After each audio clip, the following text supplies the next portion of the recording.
ఒక్క గణేష్ అమరత్వమే కాదు, నిన్నటి అమరులు బస్వరాజ్, విజయ్, లోకేష్, మనోజ్, హిడ్మా, గౌతమ్, ఉదయ్ వంటి ఎంతోమందిని మనం పోగొట్టుకున్నాం. అయితే అనేక మంది వాళ్ళంతా కూడా అమరత్వం పొందారు, అంటే అమరులయ్యారు. కానీ వాళ్ళ అసమాన ధైర్య సాహసాలను మనము నిజంగా వాటి గురించి మాట్లాడడానికి మనకు సాధ్యం కాదు. అయితే ఈ అసమాన ధైర్య సాహసాలు ఇప్పుడున్న పరిస్థితుల్లో ప్రదర్శించడం సాధ్యమా అసాధ్యమా అనేది ఆలోచించాలి. ఈ కారణంగానే మనం భారీగా పోతున్నాం. ఇంకా మనం తెలియక అలాంటి వాటికి పూనుకోకూడదు అని మేము సవినయంగా విన్నవించుకుంటున్నాం.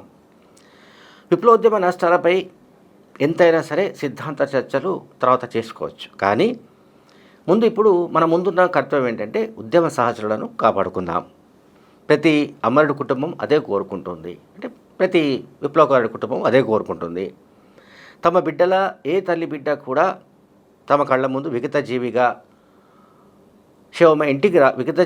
మారి ఇంటికి రాకూడదని ఆ కుటుంబాలు భావిస్తున్నాయి.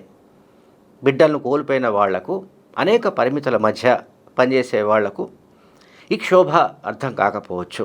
కాబట్టి మిత్రులారా, కామ్రేడ్ గణేష్ అమరత్వం మరి అనివార్యమైంది కాదు, అండ్ అనూహ్యమైనది అంతకంటే కాదు.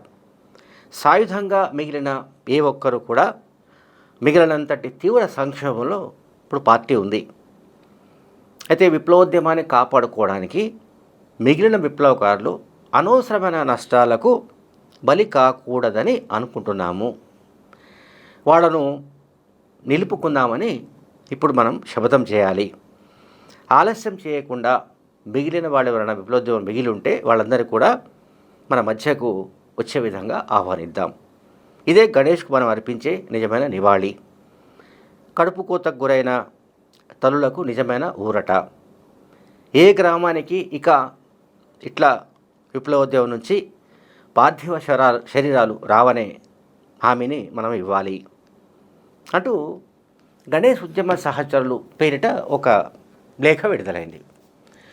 మావోయిస్ట్ పార్టీ కేంద్ర కమిటీ సభ్యుడు, దాదాపు 40 ఏళ్ల కిందట మావోయిస్ట్ పార్టీలోకి వెళ్ళిన 45 ఏళ్ల కిందట పార్టీలోకి వెళ్ళిన పాక హనుమంతు అలియాస్ ఊకే గణేష్ ఒడిశా రాష్ట్రంలో కాంధమాల్ జిల్లాలోని గుమ్మ అడవిలో ఎన్కౌంటర్లో చనిపోయిన సంగతి తెలుసు. సరే, ఆయన భౌతికాయం వాళ్ళ సొంత ఊరైన ఉమ్మడి నల్గొండ జిల్లా చండూరు మండలం పుల్లెంలకు చేరుకుంది. అంత్యక్రియలు జరిగాయి. ఓకే, పాటలు పాడారు, నినాదాలు చేశారు, అంతా బాగానే ఉంది, రైట్. అయితే గణేష్ ఉద్యమ సహచరుల పేరిట ఇప్పుడు నేనైతే చదివానో అది కూడా నేను బ్రీఫ్ చదివాను, చాలా పెద్ద లేఖ అది. అందులో ఉన్న కంటెంట్ మోర్ ఇంపార్టెంట్. ఇప్పుడు గణేష్ ఉద్యమ సహచరుల పేరిట రాసిన వాళ్ళు ఎవరనేది ఒక సబ్జెక్ట్, ఎవరైనా కావచ్చు. అది పార్టీ నుంచి వచ్చిన లేఖ అని ఒక ప్రచారం జరిగింది ముందు. కాదు పార్టీది కాదు, ఇది మాజీ మావోయిస్ట్ నాయకుడు జంపన్న సృష్టించిన లేఖ అంటూ ఒక ప్రచారం జరుగుతూ వస్తుంది. సరే, ఇప్పుడు ఎవరైతే సాయుధ పోరాటాన్ని విరమించాలని కోరుతున్నారో, లేదా సాయుధ పోరాట విరమణ చేసి ప్రభుత్వానికి సరెండర్ అయిన వాళ్ళు ఎవరైతే ఉన్నారో, వల్లజుల వేణుగోపాల్ కానీ, తక్కెళ్ళపల్లి వాజోరా కానీ, అనంత్ కానీ, రామ్ధేర్ కానీ, పుల్లూరు ప్రసాదరావు కానీ, బండి ప్రకాష్ కానీ, ఇంకెవరైనా సరే ఎవరైతే సాయుధ పోరాట విరమణను తాత్కాలికంగా అంటామా శాశ్వతంగా అంటామా, ఆ చర్చ మళ్ళీ వేరు. ఇప్పటికైతే దాన్ని ఆపి ఎవరైతే బయటకు వచ్చారో వాళ్ళని ఇప్పుడు విప్లవ విద్రోహులు అంటున్నారు. వాళ్ళను సమర్థించిన వాళ్ళని కూడా విప్లవ విద్రోహులుగా ముద్ర వేసే ముఠా ఒకటి తయారైంది. ముఠాని ఎందుకు అంటున్నారంటే, ఒక బ్యాచ్ పని కట్టుకొని అదే పనిలో ఉంది. అంటే వాళ్ళ కోరిక ఏంటో మనకు తెలియదు. వాళ్ళ కోరిక ఏమిటి? ఇప్పుడు ఎవరైతే మిగిలి ఉన్నారో పిడికెడు మంది అనుకుందాం, సో వాళ్ళ వెనుక లక్షలాది మంది జనం ఉండొచ్చు. కానీ ఆ లక్షలాది మంది జనం ఉద్యమంలో లేరు, ఉద్యమం నుంచి డిస్కనెక్ట్ అయ్యారు. లేదా పార్టీ ప్రజల నుంచి డిస్కనెక్ట్ అయింది. దానివల్లనే ఈ అణచివేతను తట్టుకోలేకపోతోంది. అందువల్లనే ఈ తీవ్ర సంక్షోభాన్ని ఎదుర్కొంటోంది. అందువల్లనే పార్టీ మొత్తంగా చిన్నాభిన్నమైంది. అందువల్లనే ఎన్కౌంటర్లు జరుగుతున్నాయి. అందువల్లనే కోర్టు తయారవుతున్నారు. అందువల్లనే చాలామంది లొంగిపోతున్నారు. సరే, లొంగిపోవడం కరెక్టా కాదా అనేది అదొక చర్చ.